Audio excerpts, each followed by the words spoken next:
नमस्ते। आज अपन वही आरबीएससी का 12th आरबीएससी का जो पेपर है उसके बारे में डिस्कस कर रहे हैं। उसके क्वेश्चन नंबर 3 से वापस स्टार्ट कर रहा हूं। मैं वीडियो छोटा बनाया था इसलिए मैं इसको वापस आगे से कंटिन्यू कर रहा हूं। क्वेश्चन नंबर 3 से भी कंटिन्यू कर रहा हूं। ओके, क्या कह रहा है यहाँ पर? क्वेश्चन नंबर 3 का फर्स्ट क्या कह रहा है? क्वेश्चन नंबर 3 का फर्स्ट ये कह रहा है कि आपके पास एक ड्रॉप है मिलिकन के तेल बूंद प्रयोग से एक आवश्यक बूंद है जिस पर आवेश कितना दे रखा बेटा? क्यों दे रखा आपके पास माइनस का 6.4 इंटू 10 की पावर माइनस का 19 कूलाम दे रखा है। आपको बोला इस पर इलेक्ट्रॉन के लिए बूंद पर आवेश में इलेक्ट्रॉनों की संख्या कितनी है, आपको क्या करना है? ज्ञात करना है। एक बूंद है, इस बूंद पर इतना आवेश है तो उस पर नंबर ऑफ इलेक्ट्रॉन कितने होंगे ये आपको पता करना है। आप फॉर्मूला लगाएंगे आवेश का क्वांटीकरण Q equals to N into E. N हो जाएगा बेटा यहाँ पर Q का Q, E मल्टीप्लाई E का जाएगा इसके डिवाइड में। इलेक्ट्रॉन पर आवेश कितना है?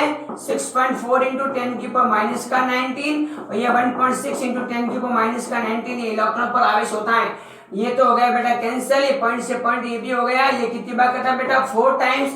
तो नंबर ऑफ इलेक्ट्रॉन यहाँ पे कितने होंगे बेटा? 4 इलेक्ट्रॉन होंगे। इट मींस यहाँ पर उस बूंद में कितने इलेक्ट्रॉन प्रेजेंट है बेटा? 4 इलेक्ट्रॉन यहाँ पर उस बूंद में अंदर प्रेजेंट है। फिर आपके पास थर्ड का सेकंड क्वेश्चन क्या कह रहा है बेटा? यहाँ पर थर्ड का सेकंड क्वेश्चन ये कह रहा है कि आपको पी विद्युत द्विध्रुव आघूर्ण के वैद्युत द्विध्रुव की अक्ष से विद्युत द्विध्रुव के केंद्र से r दूरी पर वैद्युत विभव, एक विद्युत द्विध्रुव के कारण वैद्युत विभव का मान होता है वो होता है V बराबर KP cos theta upon R square. अगर आपको अक्ष की बात करते हैं तो थीटा का मान कितना पुटअप करेंगे? 0 डिग्री पुटअप करेंगे। देन V होगा मेरे पास K का K, P का P, cos 0 की वैल्यू 1 हो जाएगी, R स्क्वायर का R स्क्वायर। तो यहाँ पर अक्ष पर पूछा है तो अक्ष पर होगा बेटा V बराबर KP अपॉन R स्क्वायर। और अगर निरक्ष पर पूछा होता तो कितना था? थीटा 90 लेते तो थीटा 90 की वैल्यू 0 होती, तो यहाँ पर विभव का मान भी क्या था? 0 आता। फिर एक क्वेश्चन नंबर थर्ड क्या कह रहे हैं यहाँ पर? थर्ड ये कह रहे हैं कि अर्धचालकों की प्रतिरोधकता ताप पर किस प्रकार निर्भर करती है।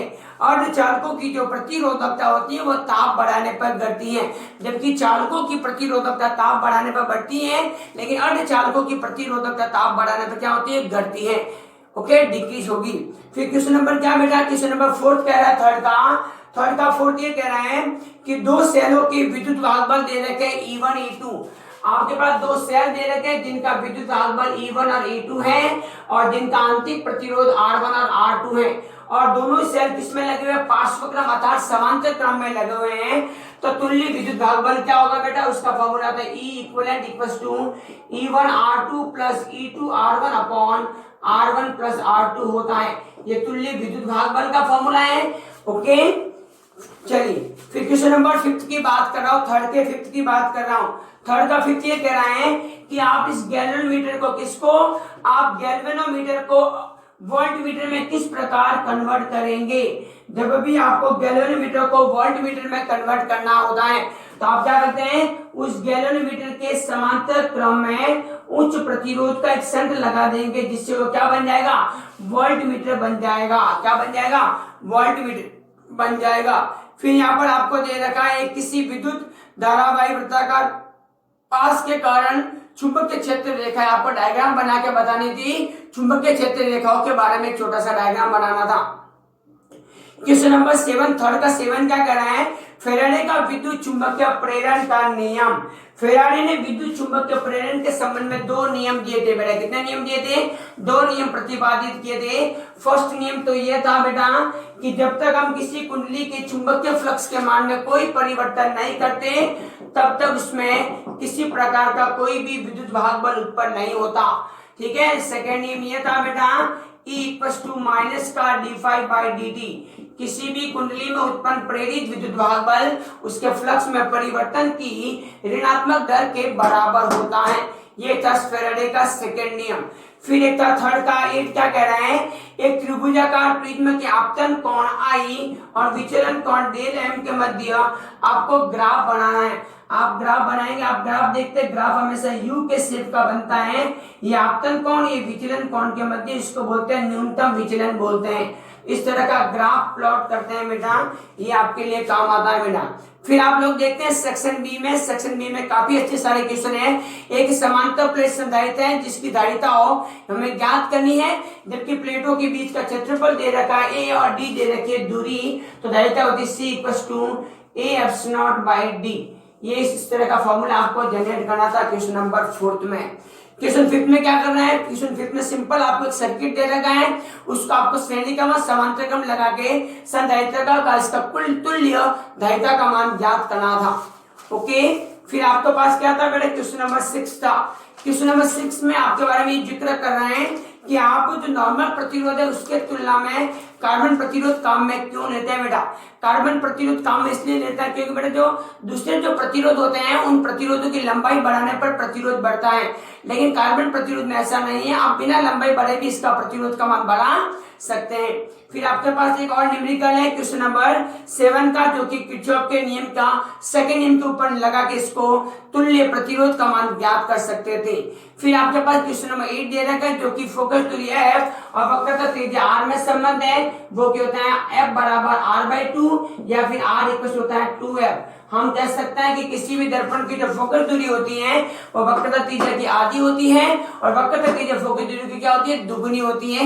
ये तो मैंने वीडियो पे बना के डाला हूँ, अगर आप उसको देख लेना, कोई दिक्कत होता बोलना बेटा मुझे। फिर आपके पास क्वेश्चन नंबर 9 ये कह रहा है, यदि आपके पास दो अलग अलग लेंस, एक उत्तल लेंस और एक अवतल लेंस है, दोनों की फोकस दूरी दे रखी है, दोनों पास पास रखे हैं, तो सेम लेंस की फोकस दूरी समता क्या होगी बेटा। जब अभी लेंस संपर्क में रखे होते हैं तो तुल्य लेंस की फोकस दूरी होती है 1/f equal to 1/f1 plus 1/f2 plus, इस तरह का फॉर्मूला काम में लेंगे और यहाँ पर आप तुल्य फोकस दूरी ज्ञात करेंगे और बाद में आप समता ज्ञात करेंगे, पी कर लेंगे 1/f करके आप लोग क्या कर लेंगे, उस लेंस की समता पे ज्ञात कर लेंगे। फिर ये क्वेश्चन था आइंस्टीन का प्रकाश विद्युत समीकरण, ये भी बहुत इजी क्वेश्चन था। और क्वेश्चन नंबर 11 जो कि बहुत बार रिपीट हुआ है बेटा, बहुत बार आया हुआ है बोर्ड में, बार बार 100 वोल्ट 100 वोल्ट के विभवांतर से त्वरित इलेक्ट्रॉन के लिए डी ब्रोगली तरंगदैर्ध्य, ये सवाल हर बार आया हुआ है, पहले बहुत बार आया हुआ है। इसके लिए सिंपल लगता है lambda equal to 12.27 upon root V angstrom. यहाँ पर v का मान 100 रखते तो आता 12.27 अपॉन रूट v का मान 100 एंगस्ट्रॉम हो गया। देन ये होता है मेरे पास 1.227 एंगस्ट्रॉम होगा उसके लिए, इसका ये आंसर था बेटा। फिर आप देखते हैं रेडियोएक्टिवता के बारे में था और रेडियो अर्ध आयुकाल बारे में था और अर्ध आयुकाल और माध्य आयु में क्या संबंध है वो लिखना था। तो आप लिखते हैं अर्ध आयुकाल होता है टी हाफ बराबर 0.693 और ये हो गया मेरा माध्य आयु। अर्ध आयु को बोलते हैं टी हाफ और माध्य आयु को टो से रिप्रेजेंट करते हैं, तो अर्ध आयुकाल और माध्य आयु में ये संबंध करवाया हुआ, ये आपको करना था। फिर आप नाभिक बल के बारे में, नाभिक के बल के बारे में प्रॉपर्टी लिखनी थी। फिर क्वेश्चन नंबर 14 था जेनर डायोड के बारे में लिखना था, जो कि पश्चिम अभिनति में होता है, उसके बारे में आपको डिस्कस करना था। क्वेश्चन नंबर बेटा दे रखा था 15 में आपको लॉजिक गेट के बारे में दे रखा था सिंपल, जो कि एनसीईआरटी का क्वेश्चन था, सिंपल वहीं से आया हुआ सीधा ही।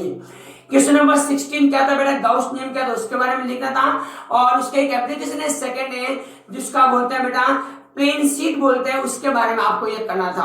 इसको और में भी अच्छा क्वेश्चन था, विद्युत द्विध्रुव क्या होता है और उसका बल आघूर्ण ज्ञात करना थी। अगर एक समान विद्युत द्विध्रुव को एक समान विद्युत क्षेत्र में रखते हैं तो बल का मान होता है 0 बेटा, उस समय वहां पर बल आघूर्ण काम करता है, उस बल आघूर्ण को बोलते हैं टो। क्या बोलते हैं बेटा, टो, जो कि होता है पी साइन थीटा के इक्वल होता है। ये वाला क्वेश्चन यहाँ से बना था, ठीक है। उसके बाद में जो डिस्कस करते हैं बेटा बड़े वाले क्वेश्चन है।